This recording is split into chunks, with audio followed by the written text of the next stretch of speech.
வந்து திருடலான்றதுக்கு தான் இவங்க ஒரு குழு போட்டு எப்படிலாம் திருடலாம் அப்படின்னு சொல்லிட்டு என்னெல்லாம் சொன்னால் மக்களை ஏமாற்றலாம் அப்படின்னு சொல்லிட்டு இவங்க கல்வி கடன் தள்ளுபடி, ஏன்னா ஸ்டூடெண்ட்ஸ் எல்லாம் அவனுக்கு ஓட்டை பிடிங்கலாம், விவசாய கடன் தள்ளுபடி சொன்னோன்னா விவசாயிகள்லாம் ஏமாற்றிடலாம், அதுக்கப்புறம் பார்த்துக்கலாம், அடுத்த 5 வருஷத்துக்கு அதை பார்த்துக்கலாம் அப்படின்ற கதையில் நகை கடன் தள்ளுபடி. இதில் வேறு அவர் என்ன சொன்னார், போன தடவை தேர்தல் அறிக்கையில் உதயநிதி அவர்கள் மைக்கை பிடிச்சிட்டு, ஏம்மா நீ நகை கடன் வாங்கிட்டியா, வாங்கலையா, இப்பயே போய் நகை கடன் வாங்கிக்கோ, அடுத்து நம்ம ஆட்சி தான், கூட்டுறவு வாங்கில தள்ளுபடி எல்லாம் காணொலி ரெக்கார்டு இருக்குது. இது மாதிரிலாம் சொல்லி பொய் பித்தலாட்டம் பண்ணி தான் இவங்க ஆட்சியை பிடிச்சாங்க. இந்த 3 வருஷத்தில் பார்த்துட்டாங்க. நீ என்னெல்லாம் சொன்ன, அதுவும் இல்லாமல் குடும்ப தலைவிக்கு ஒரு 1000 ரூபாய் தரேன்னாங்க. 1000 ரூபாய் குடும்ப தலைவிக்கு தரேன்னு சொல்லிட்டு 20% 30% கூட இன்னும் போய் சேரலை. ஆனால் இவங்க அறிக்கை மட்டும் கொடுத்தாச்சு அப்படின்ட்டு பேப்பரில் கொடுத்துட்டு பாதி பேர் கேட்டால் தகுதி வேணுமா, என்ன தகுதின்னு தெரியல, மெடிக்கல் டெஸ்ட் எடுத்து போய் காட்டணுமா என்ன ஏன்னு தெரியல. அதையும் இனிமேல் வந்து அவர் ஒரு அறிக்கையை கொடுத்தாருன்னா நல்லாயிருக்கும். அடுத்தது வந்து புதிய கல்விக் கொள்கை ரத்து. அதாவது எப்பயுமே எதனா ஒரு நல திட்டத்தை வந்து ஆதரிக்கணும், அதை வந்து டெவலப் பண்ணணும். மத்திய அரசு நவோதயா பள்ளிகள் எடுத்துன்னு வந்தால் ஏழை எளிய மக்கள் கூட ஃபீஸ் இல்லாமல் எளிமையான ஒரு நல்ல ஒரு கல்வி, அந்த கல்வி திட்டத்தை படித்து பார்க்கணும். படித்தவனுக்கு தான் அதை பற்றி தெரியும், உனக்கு தான் ஒன்றுமே தெரியாது. 2500 1500 5000 கரெக்டாக கணக்கு கேட்குற ஆள் தானே நீ. அதுக்கப்புறம் அனிதா மார்க்கு 1200க்கு 1700, எந்த ஊர்லன்னா கேளுங்க, 1200க்கு 1700 நல்லா. அந்த பொண்ணு செத்து போச்சு, அந்த பொண்ணு உயிரிழந்ததுன்னா அவளே வந்து கேள்வி கேட்பான். அது மாதிரி இவங்களோட தரம் இவங்களோட கல்வி தரம் இவங்க பேசுறதுல அதுலேயே உங்களுக்கு வந்து புரியும். இப்படி வந்து ஒரு தகுதி இல்லாத ஆளுங்கையில் ஆட்சியை கொடுத்துட்டு நம்ம 5 வருஷமாக வந்து இதை பண்ணலை அதை பண்ணலை அப்படின்ட்டு யோசிக்கிறத விட முன்னாடியே யோசிக்கணும். நமக்கு இது வரைக்கும் சொன்னது யார் செய்கிறாங்க, நம் மக்கள் தேவையை அறிஞ்சு யார் நமக்கு வந்து சர்வீஸ் பண்ணுறாங்க, கூப்பிட்ட குரலுக்கு யார் வந்து நிற்கிறாங்க, இதெல்லாம் யோசிக்கணும்.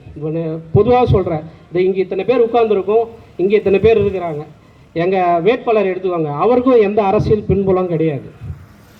நம்ம அக்கா எடுத்துக்கோங்க, இவங்களுக்கும் எந்த அரசியல் பின்புலம் கிடையாது. இந்த மேடை இருக்கிற யாருக்குமே அரசியல் பின்புலம் கிடையாது. கட்சி அண்ணா அதுதான், ஒரு தொண்டனை மேடையில் உட்கார வச்சு அழகு பார்க்குறது தான் பாஜக கட்சி. நீங்கள் வாரிசுகளை அலங்கரிக்கிறது திமுக கட்சி. அதனால் அவங்க குடும்பம் நல்லா இருக்கணுன்றதுக்காக தான் அவங்க திட்டங்கள் தீட்டுவாங்க, எல்லாம் செய்வாங்களே தவிர நீங்கள் நல்லா இருக்கணும், உங்கள் பிள்ளைங்க நல்லா இருக்கணும்னு அவங்க யோசிக்க மாட்டாங்க. என்றைக்கு நீங்கள் நல்லா இருக்கணும், உங்கள் பசங்க நல்லா இருக்கணும்னு நீங்கள் மனசில் நினைக்கிறீங்களோ அப்போ தான் வந்து நாடு முன்னேறணும். நீங்கள் நினைக்கிற மாதிரி நமக்கு உலக தந்தையாக இருக்கிறாரு, பாரதத்துக்கே தந்தையாக இருக்கிறாரு நம்ம நரேந்திர மோடி ஐயா. நம்ம எல்லாருக்காக அவர் யோசிக்கிறார். அவர் எடுத்துகிட்டு வர ஒவ்வொரு திட்டங்களும் பார்த்தீங்கன்னா நம்ம பிள்ளைங்க நல்லா இருக்கணும், 140 கோடி மக்களும் நம்ம பிள்ளைங்க அவங்க நல்லா இருக்கணும்னு சொல்லிட்டு தான் ஒவ்வொரு திட்டத்தையும் நமக்கு கொடுத்துட்டு வர்றாரு.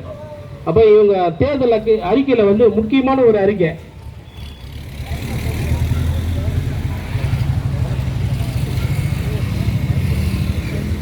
இவங்க தேர்தல் அறிக்கையில் ரொம்ப முக்கியமாக முற்போக்கு சிந்தனையோட ஒரு அறிக்கை கொடுத்துருக்காங்கன்னா, உச்ச நீதிமன்ற கிளையை வந்து சென்னையில் வந்து துவங்க போகிறாங்களாம்.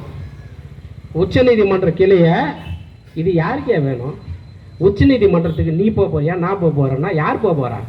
திருடம் போவான், தப்பு பண்ணவன் போவான், எவெல்லாம் வந்து ஊரை ஏமாத்தினானோ அவன் மேலே வழக்கு போட போகிறாங்க, அவன் போகிறான்.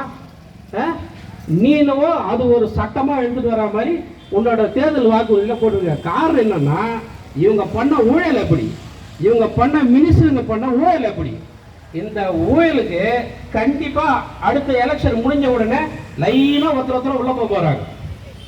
அதனால தான் அவர் யோசிக்கிறாரு, சரி நம்ம உச்ச நீதிமன்ற கிளையை ஒன்று இங்கே சென்னையிலே ஆரம்பிச்சிட்டோம்னா பக்கத்தில் நம்ம காலையில் மத்தியானம் சாயங்காலம் எப்போ போலாம் கூப்பிட்றானோ அப்போ போயிட்டு வாய்தா போயிட்டு வாங்கிக்கலாம். இல்லைன்னா நம்ம ஒருத்தரையும் நம்ம ஃப்ளைட்டை முடிச்சுட்டு போயிட்டு வரது, நம்ம எவன் தாலி ஏறுத்து கொள்ளட்சி போனாலாம் ஃப்ளைட்டுக்கு இதுக்கு அதுக்கும் போகுங்க அப்படின்னு யோசிச்சுட்டு இவங்க என்ன பண்ணுறாங்கன்னா சென்னையில் ஒரு கிளை ஆரம்பிக்கணும்ட்டு முடிவு பண்ணியிருக்கிறாங்க. எந்த அளவுக்கு முற்போக்கு சிந்தனை, மக்களுக்கு எவ்வளோ பிரச்சனை இருக்குது. இந்த மழை வெள்ளம் அப்போது நாடு சீரழிஞ்சு போச்சு, அதுக்கு என்ன திட்டம் தீட்டணுமோ அதை பற்றிலாம் இவங்களுக்கு கவலை கிடையாது. உச்ச நீதிமன்றத்தை இப்போ சென்னைக்கு எடுத்துன்னு வர்றது தான் இவங்களோட முதல் வேலை. அதே மாதிரி இவங்களோட இரட்டை வாடெல்லாம் பார்த்தீங்கன்னு வச்சுக்கோங்களேன், இவங்க எதிர்கட்சியாக இருக்கும்போது எதுக்கெல்லாம் இவங்க வந்து அகேன்ஸ்டாக பேசுனாங்களோ அதுக்கு எல்லாமே இன்னைக்கு பண்ணிக்கிட்டு இருக்கிறாங்க. பூரண மதுவிலக்கு தெரு தெருவாக பேசினாங்க, கனிமொழி அக்கா வந்து அப்படியே நீலி கண்ணியை விட்டாங்க. ஐயோ எல்லாமே வந்து குச்சி ஆண்கள்லாம் செத்து போகிறாங்க, அது மாதிரி வந்து இளம் விதவைகள் பார்க்குறோம் நாங்கள், இதெல்லாம் வந்து பூரண மதுவிலக்கு எடுத்துன்னு வந்தே ஆகணும், எங்கள் கட்சி ஆட்சிக்கு வந்ததுன்னா எங்கள் கட்சிக்காரங்க நடத்துகிற எல்லா ஆளையும் மூடுவேன்னு சொல்லிட்டு மூளை பேசுனாங்க. முதல் கையெழுத்து அதான் இருக்கு. இது வரைக்கும் அவங்க கையெழுத்து போடல போலுது. இது வரைக்கும் பேனா தொலைச்சிட்டாங்களா என்ன எழுதுனா அதான் அந்த பேனா தான் தூக்கிட்டு போய் அங்கே வச்சுட்டாங்கன்னு நினைக்கிறேன்.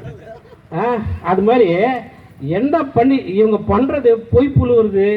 அதாவது அப்பா புள்ள 2 பேர் இருக்கிறாங்க, அண்ட புழுகு ஆகாச புழுகு.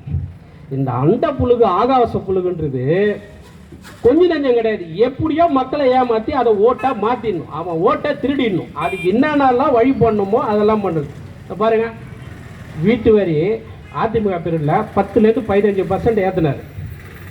அப்படியே இவங்க வந்து தெருவாக வந்து அந்த கருப்பு கொடியை ஒன்று பிடிச்சிக்கிட்டு மூளைக்கு மூளை வரி ஏற்றம், தண்ணி வரி ஏற்றம், இது ஏற்றம் அது ஏற்றம்னு சொல்லிட்டு நின்று அப்பாடா பரவாயில்லடா இவங்க இந்த அளவுக்கு நாட்டுக்கு நமக்கு வந்து பாதுகாவலாக இருக்கிறாங்க. ஒரு 10% 15% வரி ஏற்றுறது கூட இந்த அளவுக்கு இவங்க வந்து எதிர்ப்பு தெரிவிக்கிறாங்க. அப்போ இது மாதிரி ஆட்சி வந்ததுன்னா நமக்கெல்லாம் எந்த ஒரு தொந்தரவு இருக்கான்னு சொல்லிட்டு நம்பி ஏமாந்தாங்க நம்ம மக்கள்.